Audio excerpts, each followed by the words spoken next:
Alright guys, so I'm watching Edge's return. Alright, we're watching Monday Night Raw.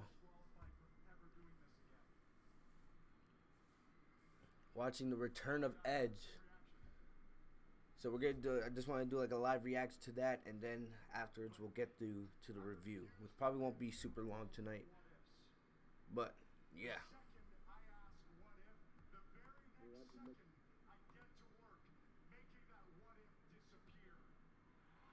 Watching the return of Edge.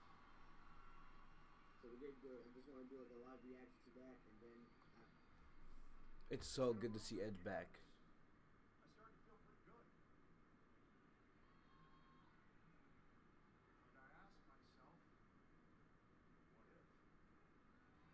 What if?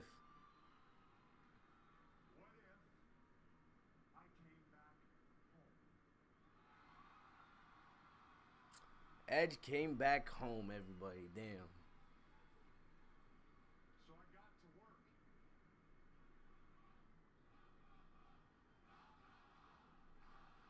And you can see the emotion. Yes, I'm gonna say this. Edge looks old. I'm not gonna sit here and BS, but for a 46-year-old guy, he looks great. He looks great. He doesn't look like he's in his 30s anymore. You know, he's he's definitely aged, but Edge looks,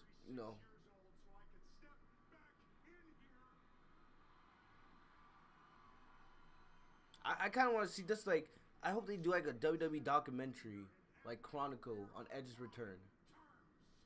Yes, I love the energy he's bringing here, man. Like, damn.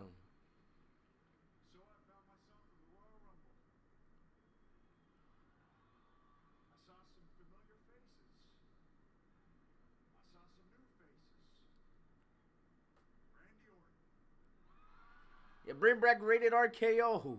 It's crazy to think that Edge is actually 46.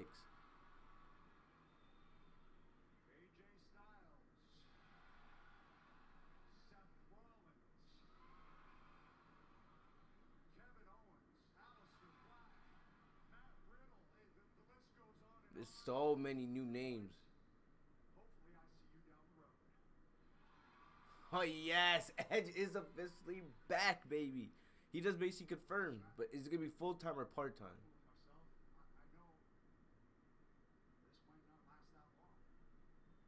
Yep, at least he's being honest. He's 46. You gotta remember it.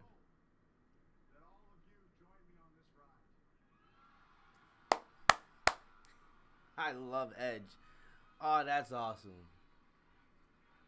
We are gonna join you on this ride. As long Vince better not be putting Edge to work freaking 5 days a week at all the house shows. I don't even want to see Edge at live shows. He doesn't have to be there every week.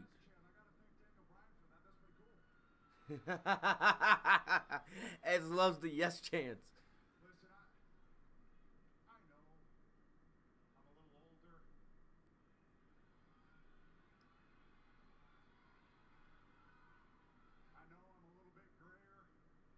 A little bit. See, at least he knows what he's talking about.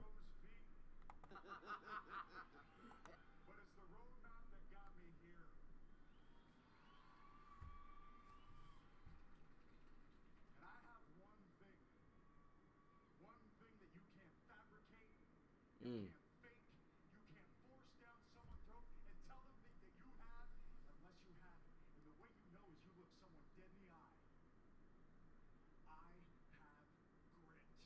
Yep. Grit. Yep. That's facts. The fact that at 46, 9 years after he retired, he was able to come back in what Edge says is the best shape of his career.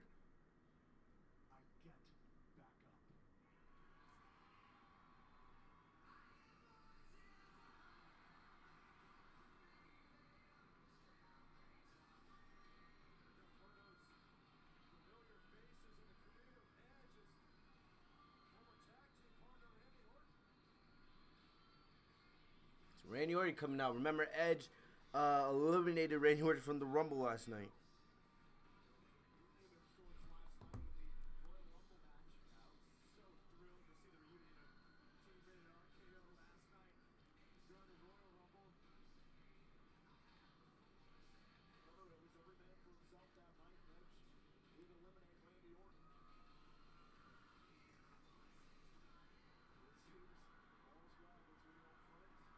Manson, this is George from YOUTUNE. Just checking in. We're all good down here.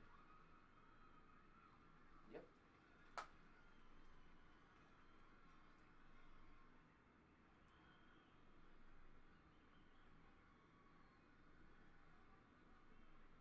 It's no secret that I have somewhat of a self-destructive personality, more so when I was younger. Years Yeah, ago, I'm not surprised that Chris is not there. towns driving up and down the road, there was one guy when I dug a hole too deep to get myself out of, there was one guy grab my hand and pull me up out of that hole. And it was you. Hey, George from security. Just checking in. Thank you. Yo, just seeing Edge. Oh my gosh. Welcome home, Edge. Welcome home. Yo, this is low-key emotional. Seeing Edge just break down. And last night, feeling that energy when your music hit. Last night, feeling that chemistry that only we have. That was special. Rated RKO, bring it back. Make them Raw Tag Team Champs. So you're out here, you're talking about what ifs. What if? What if? Well, I got a what if for you. I don't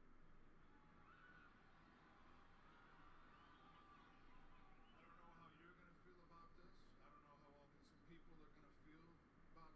But what if Rated RKO got back together one more time? Yes. Yes. Yes. Rated RKO, baby. Please. Let's get it. Yes. Yes, Chance. That's awesome. As bad as this show was tonight, that's awesome.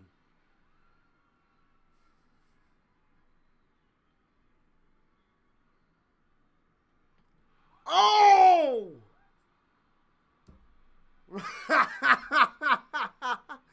Randy! Oh, come on.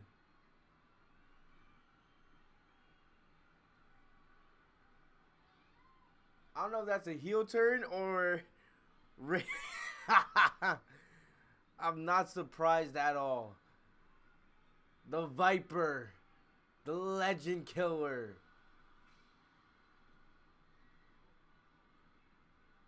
No way.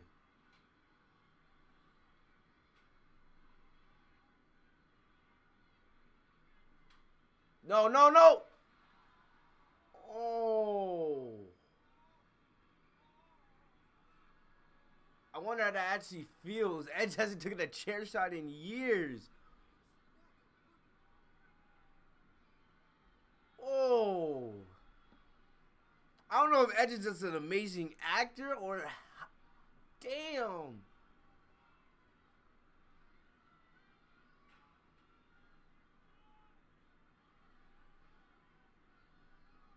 Randy, do the punt kick. No way Randy actually does it.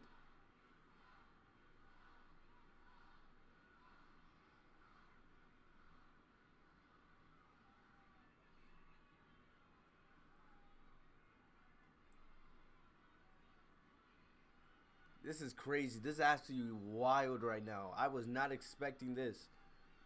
I was not expecting this.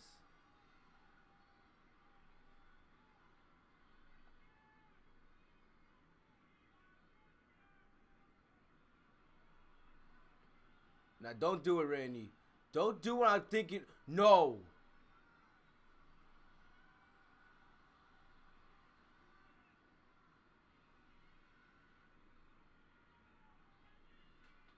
No.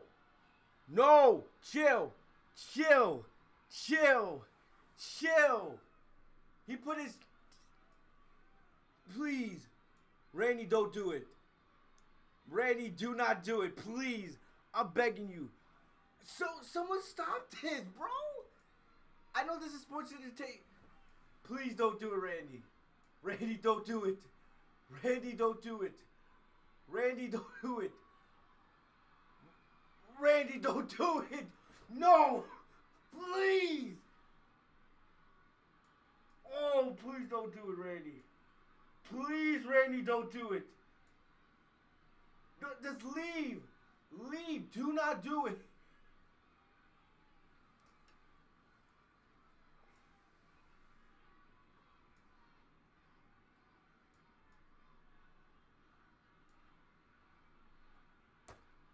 Don't. Randy.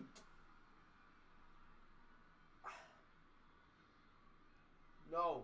No. Oh. End the show. End the show. Just please end the show.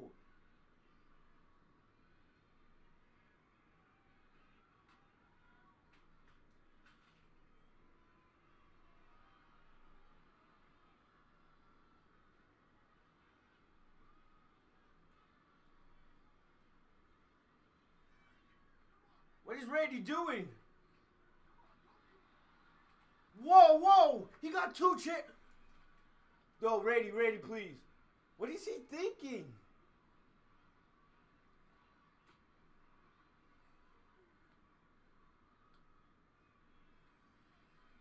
So he's placing his head on the...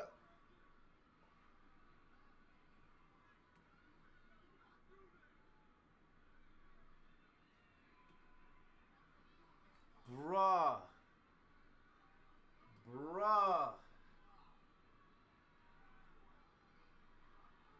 Don't do it, Randy. Please. I'm begging you. Yo, look at his face. No. He's gonna do it. No! Oh! Oh!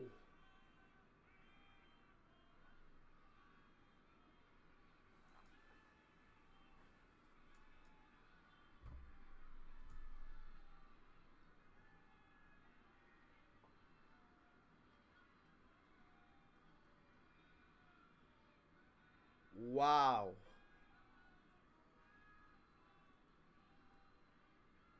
Wow.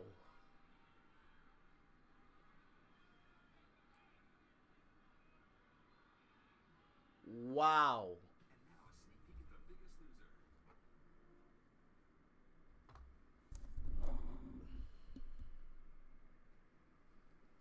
Wow. Wow. Wow. Wow.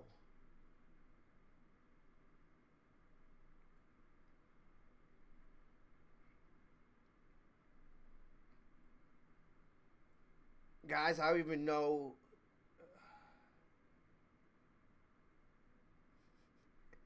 I do not know what to say.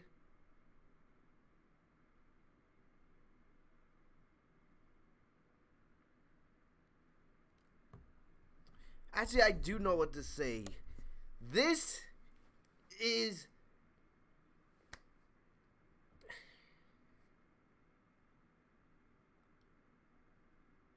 This is legit. That last segment right there is what makes professional wrestling great. That is what makes professional wrestling great. You guys can see I'm getting even a little bit emotional. Just because, yes, people are going to say, oh, WWE is a scripted product. WWE is fake. All this other stuff. But that is pure, brilliant storytelling. Even though we know WWE is a scripted product, these are still superstars that go out there and put their lives on the line every single time they enter that ring. Xavier Woods goes to a random house show and he tears his ACL. That's real. No matter if you want to believe it or not. No matter if WWE is scripted or not. It's real. It's real. Yes, the storytelling may be scripted, you know. But to an extent, WWE is actually real. Edge retired in 2011 because he had to have triple fusion neck surgery. He was never supposed to return. Never. I remember that night. I cried because I loved Edge growing up. And I knew he was coming back. I knew there was like a 90% chance he was coming back at the Rumble. I talked about it here on the podcast for weeks. And it, even though I knew it was most likely happening, it didn't take away from the shock factor. It didn't take away from the pure emotion, the pure energy that I had when we heard "You Think You Know Me" come out on the PA system. Edge running out there with all that excitement and just ready to come back. You could see the emotion on his face last night doing his entrance with the pyro, and then him doing his entrance again tonight with that promo. Yes, Edge was in character, but also Adam Copeland wasn't out there tonight. And just seeing how happy he was to finally be able to come back, and seeing how he said, "I have grit. I have grit." And then it reminds me so much of the Mamba mentality. We've been talking so much about Kobe Bryant, who unfortunately passed away. And I've talked about this so much. I talked about it on the stream yesterday. I talked about it on the review. I did a video on it. And it's been something I've been thinking about so much over the last couple of days. It still doesn't even feel real to me that Kobe Bryant is no longer with us. But seeing somebody like Edge talk about how he has grit. And, it made me want to almost not even do the review and just run to my gym and then just start grinding. Because honestly, I want to die knowing that I gave everything I had. And then this, even though, most of that segment with Orton and Edge was scripted, just seeing the way it was performed was absolutely brilliant. And you guys could see, if you guys were here, see me live react to that segment. Yes, I know WWE is a scripted product, but that's the storytelling that made WWE so great and that they lost over the last couple years. Go back and watch the Attitude Era. Go back and watch the early 2000s. Go back and watch the early 2010s with John Cena and CM Punk and The Undertaker and Triple H and Shawn Michaels. And the stories they told, it was brilliant. Over the last 3 and 4 years, WWE has lost and forgotten what great storytelling is. They've forgotten how to build characters, they've forgotten how to make superstars, and they've forgotten how to tell great stories. NXT does this perfectly. Look at what Johnny Gargano and Tommaso Ciampa did. Look at what Adam Cole is doing as NXT champion. Look at the Undisputed Era. Look at what Rhea Ripley did on her climb to becoming NXT Women's Champion. That is great storytelling. That is building superstars. And the main roster has lost sight of that. Why do you think I got so freaking pissed off when we talked about Charlotte winning the Royal Rumble? Alright? Yes, I know you Charlotte fans were happy, but you guys don't see the bigger picture here. Charlotte has had so many moments in the last 5 years. She's been at the top of the women's division. She's been pushed in every single corner. The reason why the women's division is so low right now is because WWE refuses to make new superstars, to build new characters. Why do you think I got so mad with the Liv Morgan and Lana angle? Because I was actually excited. I wanted to see where they could go with Liv Morgan, if they could finally make another star. But instead, they ruined Liv Morgan the second she came back by putting her in that garbage storyline with Lana. And I don't know if Liv Morgan will ever recover. WWE has lost the idea of making superstars and telling great stories. That right there, that last segment with Edge and Randy Orton, that is how you tell a great story. That is how you set up a match. That is how you get investment from the fans. All of us were so happy to see Edge last night. All this stuff on social media, seeing him return, hearing his music, him coming out tonight and the pure emotion on his face and how happy he was to be back. And then we discussed on this podcast the possibilities for Edge. And Edge said, in his promo, all these superstars are like AJ Styles, Aleister Black, Seth Rollins, Drew McIntyre, Kevin Owens, Samoa Joe, and how he was hoping that down the line he would get to go face to face with these superstars. But Edge has said he had to be honest. He's 46 now. He's an older guy. He's not the same Edge from over a decade ago. Even though he feels great and he feels like he's in the best shape of his career, the reality of the situation is he's 46 years old. He's not the same guy. And he doesn't know how long this is going to last. This could only be through WrestleMania. It could be through SummerSlam. It could be 1, 2, 3 years. He's signed for the next 3 years with the company. But there is no promise on how long Edge will be back. There's no guaranteed. Just like there was no guarantee about what happened with Kobe Bryant. Kobe Bryant was just getting started with the second part of his life, and then in a matter of seconds, it was all over him. His daughter Gigi and everybody else in that plane, they all had big aspirations. They were going to a basketball game. Who knows what they had planned after that? Gigi wanted to go to UConn and become a WNBA player, and she probably would have done that. But now all that was taken away in seconds because nothing is guaranteed. Edge knows that he is not guaranteed 3 years in the ring. He doesn't know how long he has in the ring, but he's going to enjoy every single moment while he has it. Brilliant storytelling. And then Randy Orton coming out, teasing the reunion of Rated RKO, something I want to see. But then Randy Orton, in a matter of seconds, went from one of the highest baby faces in the company to probably the company's biggest heel. Absolutely crazy. And it's, I know it's kind of mess because Orton, he's been flipping between babyface and heel a lot over the last couple of years. He just turned babyface maybe like 3-4 months ago, and now he's back to being a heel. But I think we can all agree that Randy Orton as a heel is easily the best Randy Orton. And you can tell Randy Orton's going to put his all into this storyline with Edge. That was absolutely brilliant storytelling. And WWE has lost that in 2020 over the last couple of years. This is how you build a great story. This is how you make credible TV. Everyone's going to be talking about this on their reviews, on their podcasts, throughout the week, up till SmackDown on Friday, even next week. Because I'm going to be honest with you guys, we won't see Edge for a little bit. We won't. We may not see Edge till a couple weeks before WrestleMania. Probably. Because, now they turned Randy Orton into probably the biggest heel in the company. Maybe outside of like Seth Rollins. And now it's going to be so great to see the storyline unfold. Because I don't know. Because remember, Edge has not taken legit bumps in over 10 years. In nearly 10 years. Yes, it was great to see him on the Rumble tonight. But you don't really start feeling it until you're in the ring constantly every single week. Till you're taking chair shots, going through tables, getting slammed in the ring post. That's when you really start feeling it. And that chair shot looked legit. And you can see Randy Orton communicating with Edge to make sure everything was okay. Because, like I said, Edge has not taken legit bumps in WWE in years. In years. And you guys could see the emotion on my face as I was live reacting to it. Absolutely wild. Absolutely wild. I hope Edge is okay. Because, honestly, we don't know how his body's going to react. He hasn't taken bumps like this in 10 years. He was never supposed to come back. The fact that he came back was a miracle in itself. And I'm happy that Edge is back.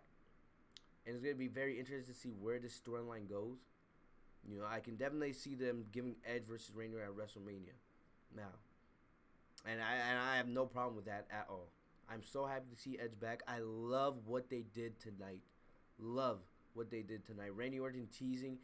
Randy Orton could have easily ended Edge's career, possibly his life tonight, when he put Edge's head through that chair. First of all, when he hit the RKO out of nowhere, turning from babyface to heel in a matter of seconds, then taking the chair shot, and him walking around the ring, pondering what he should do. It's like he was actually, mentally thinking, like, should I actually do this? What am I doing right now? Then he actually hits Edge with one chair shot. You can see Edge, his body just, vibrating in pain. And no commentary because everybody's sitting there in shock. Everybody in the arena is, like, in shock. And then Randy Orton goes to the corner. I thought Orton was actually going to do the punt kick. The punt kick that Orton used to use all the time back in the day when he would just kick somebody in the head. We haven't seen Orton do that in years. And I thought he was about to bring that back tonight, but he didn't. Thank God he didn't. But then taking the chair, then teasing like he was gonna put Edge's head in the chair and then stomp on it, which especially right where Edge had triple fusion neck surgery. Like, oh my goodness, what that would have been. But then taking it out and then leaving. But then he runs back, grabs another chair, and then slams Edge's head first into a chair, takes another chair, and does a headshot with Edge's head on the chair. Absolutely crazy. Absolutely crazy, man. And oh my gosh, that was something else. That was something else. I can understand Randy Orton turning heel. There are a lot of baby faces on Raw right now. If you guys didn't watch like the last 15 minutes of the Royal Rumble, most of the last like 10 members of the Royal Rumble were people from Raw, baby faces. Aleister Black, Kevin Owens, Samoa Joe, Edge now, because now that Edge is on Raw, Drew McIntyre, Randy Orton. That's 6 baby faces right there. There's not many heels, or at least top heels on this show. So I could definitely see Randy Orton being one of the guys to turn heel. You know, especially with Edge being another babyface, you really had no choice but to turn Randy Orton heel. And there's a lot of different directions you can go with this. I am very excited to see where they go with this, man. But I think they're gonna set this up for WrestleMania. I don't see them doing Orton versus Ed at an Elimination Chamber or at the Super Showdown. This is for WrestleMania. This is easily for WrestleMania, and I'm actually very excited for this. Well done by WWE. That is how you tell a great story. And I just wish they would do that for the rest of this main roster. Because outside of that segment with Edge and Randy Orton, this show was absolutely garbage tonight. Absolutely garbage. A waste of all of our time, to be honest. Truly a waste of time. I absolutely, man, if you didn't watch this show tonight, I wouldn't blame you. Honestly, because nothing really happened on this show outside of that amazing segment with Edge and Randy Orton. But this won't be a long review, but I want to welcome you guys to the Legit Shoot podcast. If you guys are new to the channel, my name is Fitzmug TV, aka GLauren33. I hope you guys are having a great night. But I want to first of all thank everybody who has subscribed to the channel the last couple of days. If you guys have been watching my content, I want to thank everyone that came through to the Royal Rumble live stream reaction. We don't do many live stream reactions. We mainly only do them for the big pay-per-view. So if you guys came through for that last night, I want to thank you guys for that. I also want to thank you guys who came to the live Royal Rumble review we did last night on the podcast. That was very fun. We almost went 2 hours, which I think was probably our longest podcast ever on this channel. So definitely, it was fun talking about the Royal Rumble. Outside of the Charlotte Flair crap, this was actually a pretty damn good Royal Rumble, for being honest. And I don't say that often. I don't give WWE positivity often. But outside of that crap, with Charlotte Flair winning the Rumble, this was a pretty damn good Royal Rumble event. But Monday Night Raw tonight was terrible. And before we get into Monday Night Raw tonight, I just got a report. This is breaking news right here on the Legit Shoot podcast.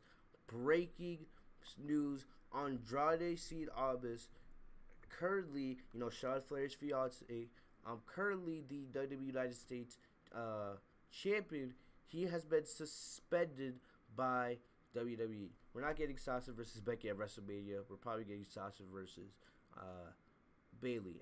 I've heard multiple reports that that's the plan right now. That's the money match for SmackDown Women's Championship. And that's the main reason why Lacey didn't win last night. Thank God Lacey didn't win last night.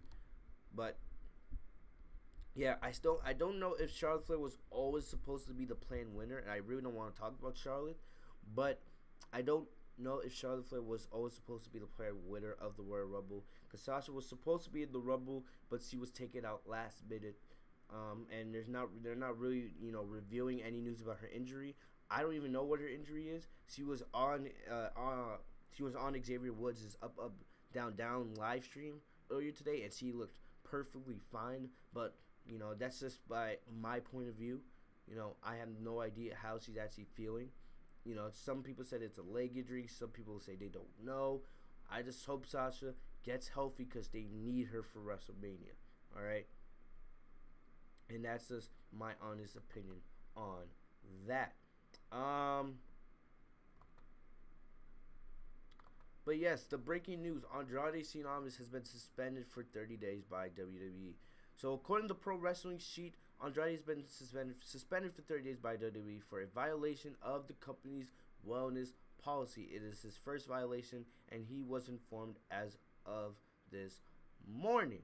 All right, you guys remember last night Andrade did successfully retain the WWE United States Championship against Humberto Carrillo. They did a rematch of the match tonight. Yes, they did a rematch of that match tonight, and it doesn't really make any sense to me, to be honest, because instead they had Humberto lose last night, and they had Humberto get disqualified again tonight based on the interference of Zelina Vega. I don't care about Humberto Carrillo anymore.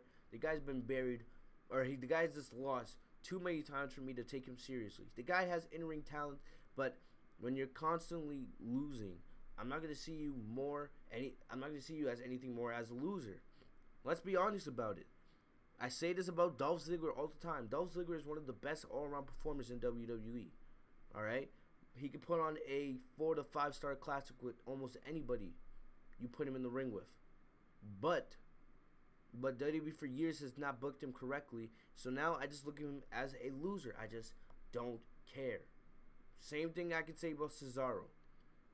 Great in the ring, can put on a classic with anybody, but he is a loser. Same thing about Ricochet. Loser. WWE has more talent than it ever has, and they don't use their talent correctly. Most of the time, it's 50-50 booking.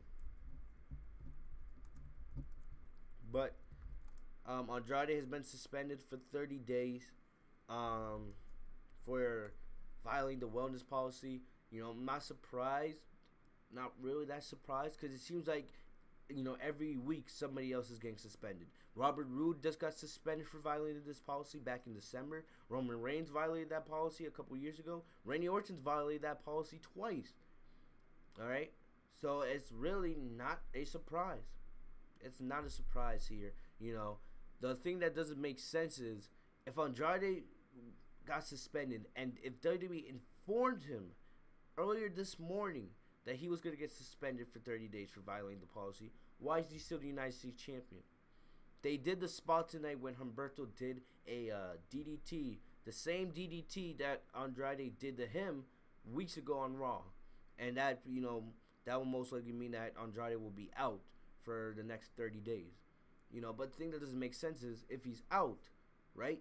If he's out for the next 30 days, why is he still the United States champion? Why didn't you give the title to Humberto last night at the Royal Rumble? And the fact that doesn't make sense is, alright, you didn't give him the title at the Royal Rumble last night, which would have made the most sense since he had just came back from injury and it would have, you know, helped him in the eyes of the fans. But you had a second chance to rewrite that wrong tonight on Raw, and you still didn't do it. You still didn't do it. You had Zelina Vega interfere, which makes zero sense. So is Andrade now going to be gone the next 30 days with the United States Championship with him? I also noticed tonight that, you know, it seems like WWE is starting to use Velcro straps for their titles. Andrade's U.S. title belt didn't have the buttons. It had a Velcro strap. So I don't know if that's something WWE's changing. I know they're looking into recreating or updating the United States Championship, just like how they updated the IC title that Shinsuke Nakamura holds on SmackDown. But it doesn't make sense to me if Andrade was suspended and Andrade knew that he was suspended. Why in the hell is he still U.S. champion? You know Brock Lesnar is not going to be appearing mostly on the road to WrestleMania. We probably won't be seeing Brock Lesnar that often. You know how they do what they do with Brock Lesnar with every single feud. When Lesnar starts a new feud with somebody, the first night of the feud, he comes out and he establishes dominance. He came out tonight, he took out Drew McIntyre in F5, establishing dominance. We will not see Brock Lesnar for probably a month. I'm willing to bet we won't see Brock Lesnar until after the Elimination Chamber. Or maybe not until, you know, WWE Super Showdown, if, you know, Lesnar is going to be wrestling in Saudi Arabia. Which I won't be surprised because he probably would, because it's an easy paycheck for him. It doesn't make any sense to me why you wouldn't have Andrade drop the title to Humberto tonight. It would have helped Humberto, and it would have helped the title. Because if Andrade's gone for the next 30 days, and he's U.S. champion, you're already going to be out without Brock Lesnar and the WWE Championship on your show. So that should allow for the United States Championship to have more of a larger focus. But instead,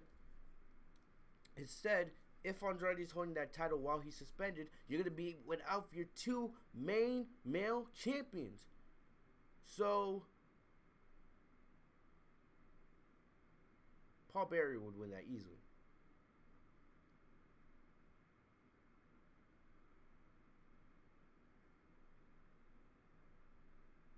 But that easily means you're going to be without your two main championships. So does that mean that the 24/7 championship is now the number one championship on Monday Night Raw? Are you kidding me right now? Is the 24/7 championship going to be the main championship on Raw while Andrade is out with injury and Brock Lesnar, or is out being suspended and Brock Lesnar is not on TV? Like, I honestly want to think, does WWE think these things through? It honestly makes no sense to me.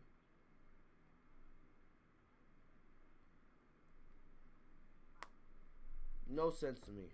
I don't get it. I really don't get it. But, you know, maybe we get a report that maybe next week they say because of injury, Andrade will have to drop the United States title, and they do like a tournament.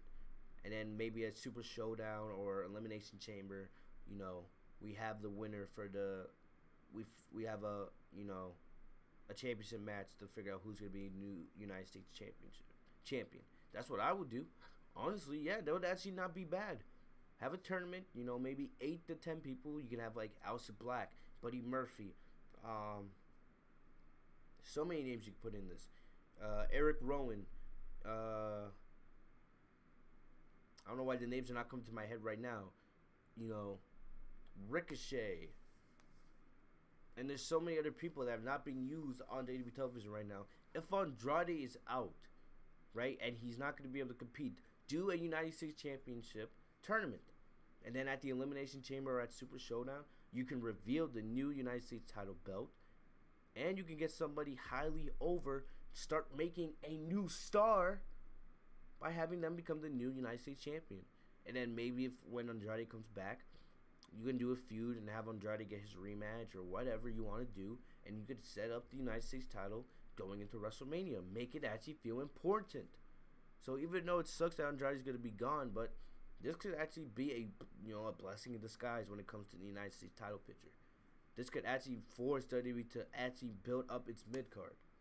Will they actually do that? Do I have faith WWE will do that? Probably not. But it is what it is. It is honestly what it is. But, yes, so we just talked about Edge. We talked about the United States title.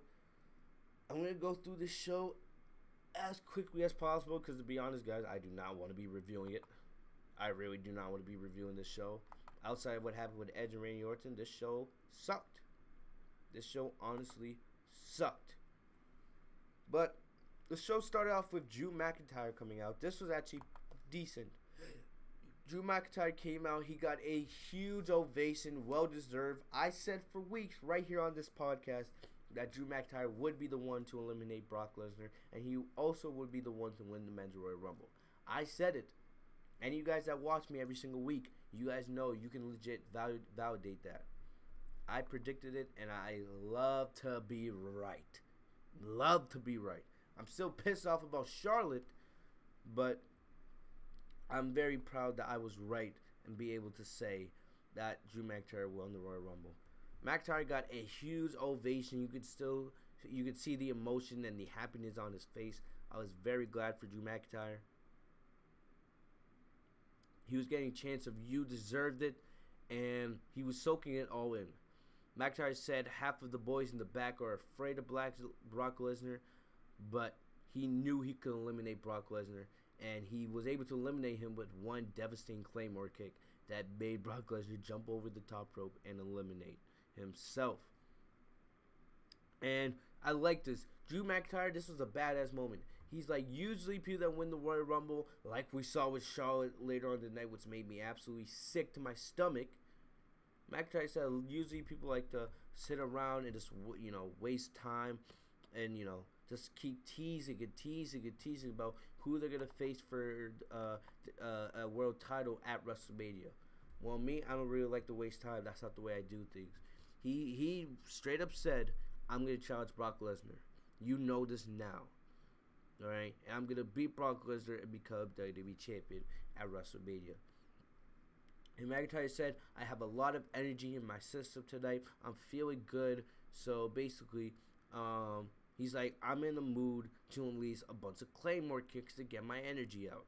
So then Carl Anderson and Luke Gallows, they both hit the ring. And they offered the fight McIntyre in a 2-on-1 handicap match. Well, no. First off, Luke Gallows wanted to face him 1-on-1, and then Carl Anderson wanted to face him 1-on-1.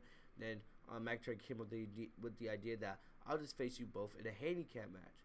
So basically, this match didn't, last very long.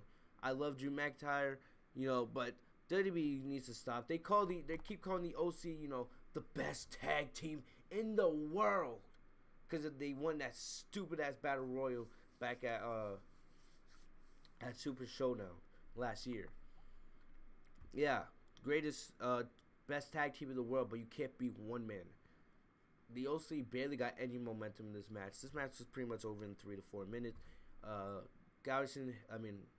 McIntyre hit the Future Shock DDT, and then he laid both Gallows and Anderson off with Claymore kicks. 1, 2, 3. McIntyre gets the win. But right after this, like I said, Brock Lesnar does this with every single opponent he has. He starts off the feud by establishing dominance.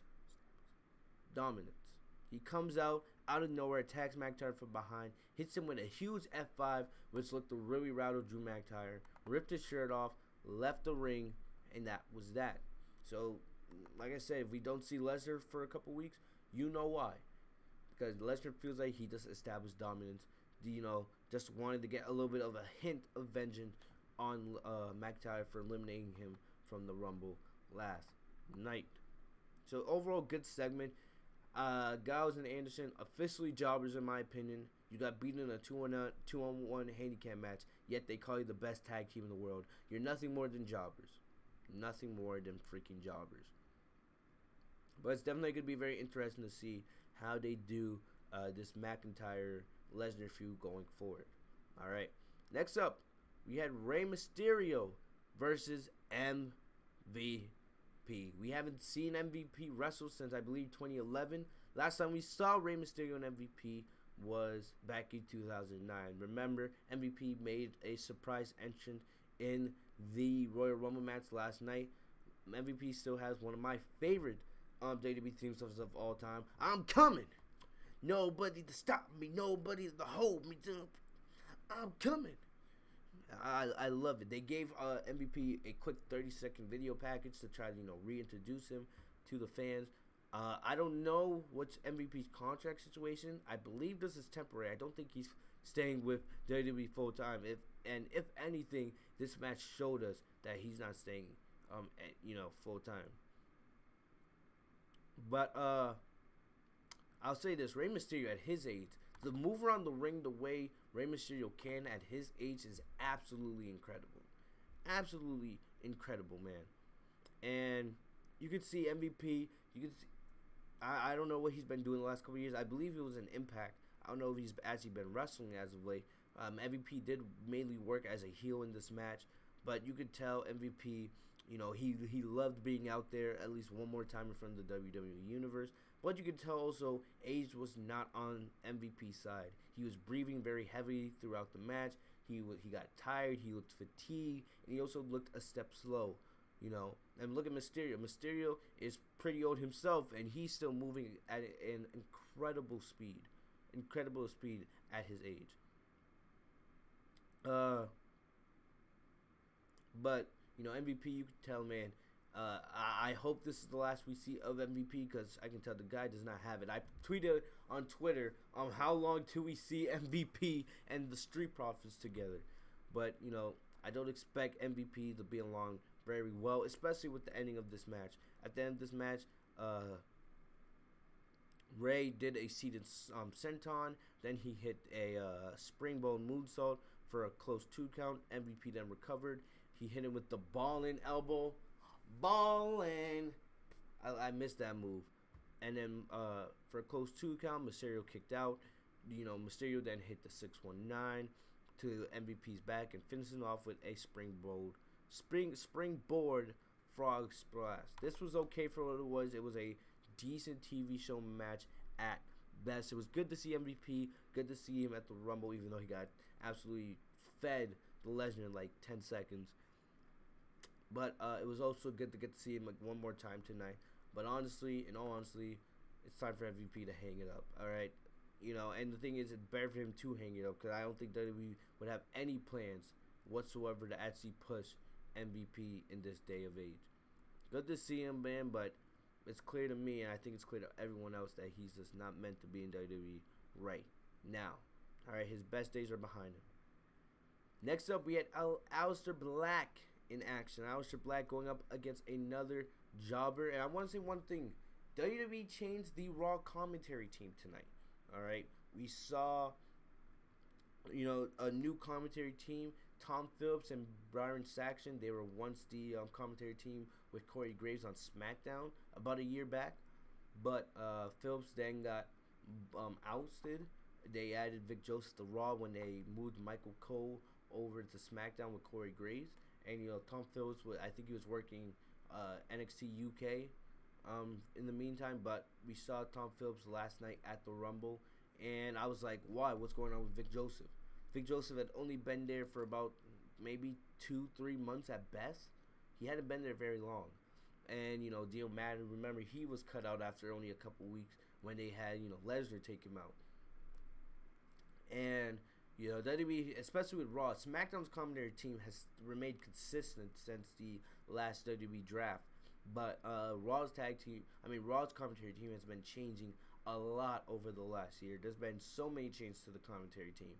And, I don't mind Tom Phillips. I'm not the biggest fan of him. I would much rather take Vic Joseph or Mauro Ranallo before I take Tom Phillips. But the guy's not bad. I did have a problem. I'm not a fan of Byron Saxton. All right, I'm sorry. I'm just not. The guy is annoying.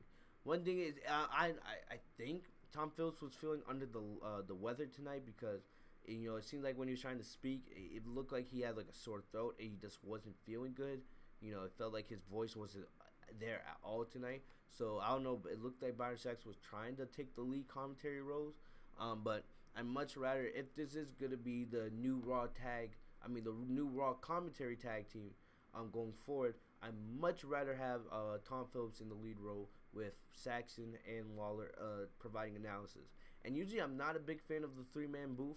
I'm very old school. Like, I love it when it was just big old JR and Jerry the King Lawler back in the day.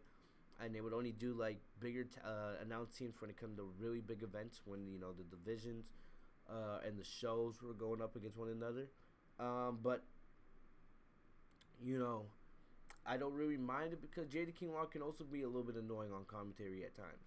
So definitely, if you have 3 people instead of 2, you can make it a little bit easier on Jerry King Lawler, and we don't have to hear him as much. So then moving on, we had Aleister Black in action. Aleister Black went up against another unnamed competitor this week. You guys know how much I hate this. They also did this with Eric Rowan later on the night. It seems like every single week they have Aleister Black and Eric Rowan going up against these jobbers. And Aleister Black ended this match just as quick as it started. They should have just kept Aleister Black's music playing through the match because that's how fast it ended. Then afterwards, I actually liked this. I actually didn't mind this. Aleister Black took a microphone and he talked about the Royal Rumble and how even though he got eliminated thanks to Rollins and his goons, he also blames himself for allowing himself to get eliminated for the Royal Rumble. So then Aleister Black stated that going forward, no longer is he going to wait for others to knock on his door and fight him. From now on, he's picking his own battles, and he's the one making the decisions about who he fights. So I absolutely love this. He had like a nice little creepy smile on his face, like you guys have no idea what you're in for.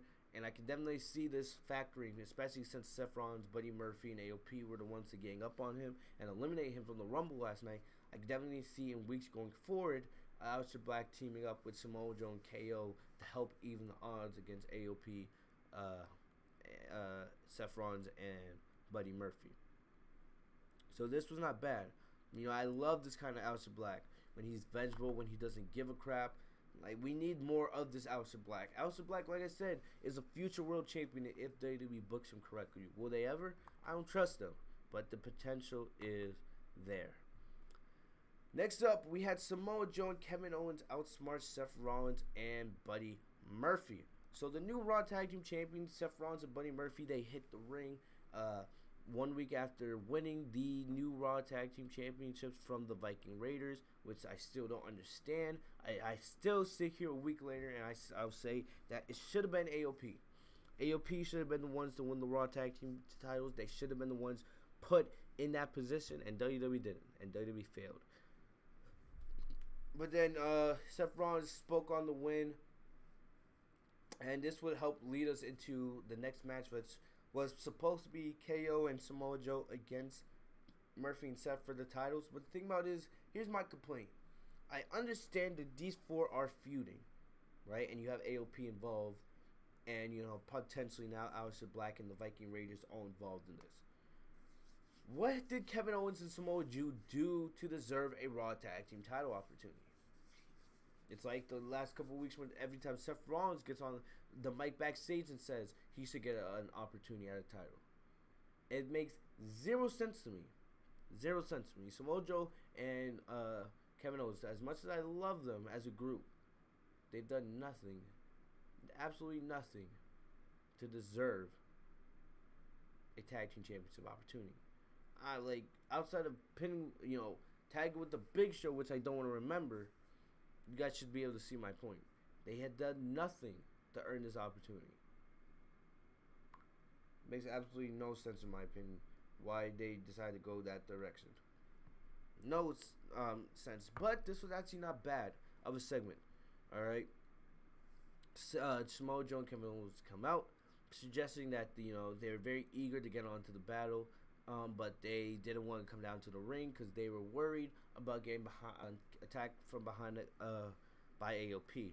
Rollins, in a way to try to earn their trust, showed a camera backstage of AOP in the locker room. And then to prove it even more, Seth said something to KO, and in his language, it probably wasn't nice.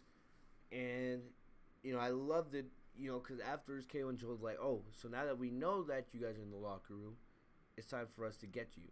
And out of nowhere, the Viking Raiders attack AOP, sparking up a huge backstage brawl. So now this gives Kevin Owens and Samoa Joe more confident that they could beat Murphy and Rollins and win the tag team titles here tonight.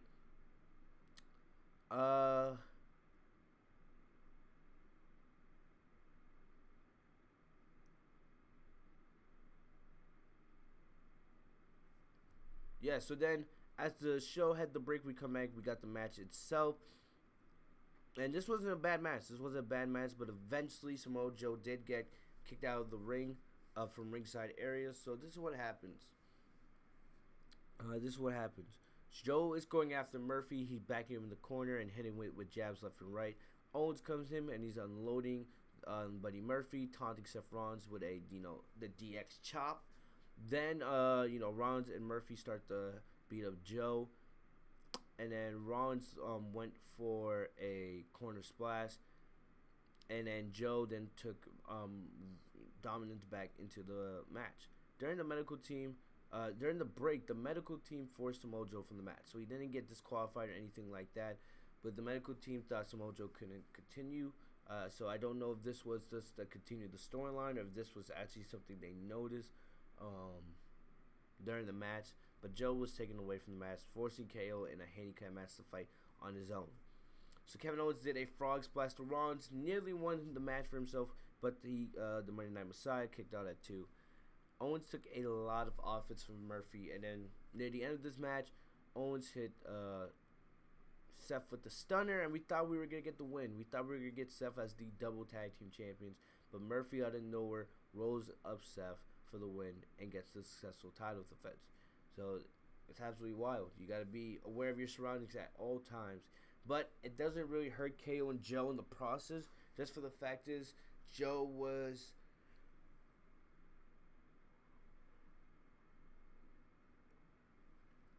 Just for the fact that Joe was taken out of the match, midway through, and Owens still fought very, very hard and almost won the match on his own. So definitely it doesn't hurt those two in my opinion. And, it actually makes sense with AOP getting attacked, taken up by the Viking Raiders backstage. This makes sense. And, I think these teams are going to be feuding all the way through WrestleMania. All right, and I expect Aleister Black to get involved in this next week. We already talked about the U.S. title match. Becky Lynch had a backstage interview, and it looks like Becky Lynch is back to not wrestling. But I'll tell you this, the days of the men are numbered. The days of the man are officially numbered. It's coming, guys. Charlotte Flair won the Royal Rumble. You guys saw my rant about it last night on the review. You guys know how much I can't stand Charlotte. But the days of the man are numbered. I was talking to my boy Moose, the guy who I used to do this podcast with, and we both agreed that, it's more than likely that Becky's not going to be in the Raw Women's Championship match going to WrestleMania. Alright, I think what's mostly going to happen is Ronda Rousey is going to come back. Alright, and maybe probably at the Elimination Chamber, something like that. Either Ronda Rousey or Shayna Baszler. Something like that's going to happen. They're going to beat Becky Lynch for the title before WrestleMania. And whoever is the Raw Women's Champion will be the one Charlotte faces. I don't see Charlotte versus Bayley happening, because I think we're going to get Charlotte versus the Raw Women's Champion, and we're going to get Bayley versus Sasha. Alright? And if it's Ronda versus Charlotte, then that means it's going to be Becky versus Shayna, which I think is the most likely scenario. If it's Shayna versus Charlotte, then Becky's going to get her one-on-one with Ronda. That's what's going to happen. But Becky, she's right back now in her cocky, arrogant phase. Now that she, got rid of the demon that was Asuka, she went back to saying, "Oh, I've beaten everybody. So from now on, I'm going to beat somebody up because I want to, not because I feel like I have to, because I've collected all my debts." And Becky had a jacket that said she was the greatest of all time. Get the fuck out of here with that nonsense. I love Becky Lynch, but Sasha Banks is the best female wrestler of all time. Becky is nowhere close. Her Raw Women's Championship reign has been absolutely awful. It has been very disappointing. Outside of the 2 months she feuded with Sasha and the last month she feuded with Asuka, Becky's reign has not been good. I don't care what anybody says. Becky's title reign has been a legit disappointment. I don't care what anybody says. Now she's going to come around, walking around like she's a goat when she hasn't done, enough. Makes me sick. But then Charlotte Flair came out, and then we thought Charlotte was going to announce who she was going to face at WrestleMania. We know it's most likely going to be the Raw Women's Champion. Alright, it would be very surprising if they had her go up against Bayley, but we're getting Sasha versus Bayley. And it also really wouldn't make sense, because if you do that, if you had Charlotte go up against the SmackDown Women's Champion, it takes away from the entire SmackDown Women's Division. Because then the entire SmackDown Women's Division outside of Bayley would probably be put in the Women's Battle Royal match, and it would actually look bad. It would look like, oh, it's all superstars from the Raw Women's Division, on the WrestleMania card. That would absolutely be terrible. But Charlotte Flair basically said that, I don't understand if Charlotte's a babyface or a heel. It's like every single week she's flip-flopping. Last night she's telling the fans, "Oh, I don't care if you guys like me or not, if you wanted me to win or not. I'm proving I'm this, I'm that." And now she goes out today. I'm thinking she's a babyface, right? She's supposed to be a babyface, but she comes out and says, "I'm going to make you guys wait a little bit longer." That's a heel tendency. I don't know. But then Asuka came out, and then Asuka and Charlotte had a match. This wasn't bad, but it ended by countout. Not by disqualification, when Charlotte had Asuka in the figure 4. It looked like Asuka was about to tap, and Kairi Sane comes jumping off the top rope with the insane elbow to cause disqualification. Charlotte then hit Kairi Sane with a boot, and that is that. Last thing before we get out of here, Liv Morgan versus Lana. Liv Morgan won. Congrats. Liv Morgan finally gets a victory, a clean victory, even though it doesn't mean shit because no one really cared about this at all. At all. This Lana Morgan Lashley Rusev garbage is continuing all the way to WrestleMania. So I really don't care. I'm happy that Liv got the win, but this is I just don't care. I just don't care. And honestly, guys, with that, that's where I'm gonna end the review. We basically covered everything in the first half of the podcast. We talked about Edge's return. We talked about Randy Orton and how WWE needs to get back to telling good stories. All right, because that's how WWE became what it is, and they've lost sight of that in the last couple of years. It was great to see Edge tonight. All right, and I can't wait to see where they go with this Edge and Randy Orton storyline down on the road to WrestleMania. We talked about Drew McIntyre. Outside of that, nothing else happened on this show. I'm not even talking about the 24/7 title, but we do know Andrade's been suspended for 30 days, so it makes zero sense how they didn't give the title to Humberto tonight. I don't understand why they didn't. But if I'm WWE, have Andrade vacate the title, give us a United States Championship tournament to determine a new winner. All right, that's what I would do. But let me know what you guys think. If you guys enjoyed the Raw review, make sure to like, comment, subscribe if you guys are new to the channel. Enable notifications by King of the Borough next to my name, Fitz on TV, so you guys are notified every time I post a new video. I want to thank you guys for the love and support. If you guys haven't checked out my Royal Rumble review, that is live on the channel right now. I'm probably going to try to put an annotation to this after the stream is done. Follow me on social media. The links are they're in the description down below. I live tweet during most shows, so definitely if you guys want to talk to me, go follow me on Twitter, Instagram, Snapchat. You guys know the deal. Thank you guys for the love and support once again. I'll see you guys later. Have a great night, guys. Peace.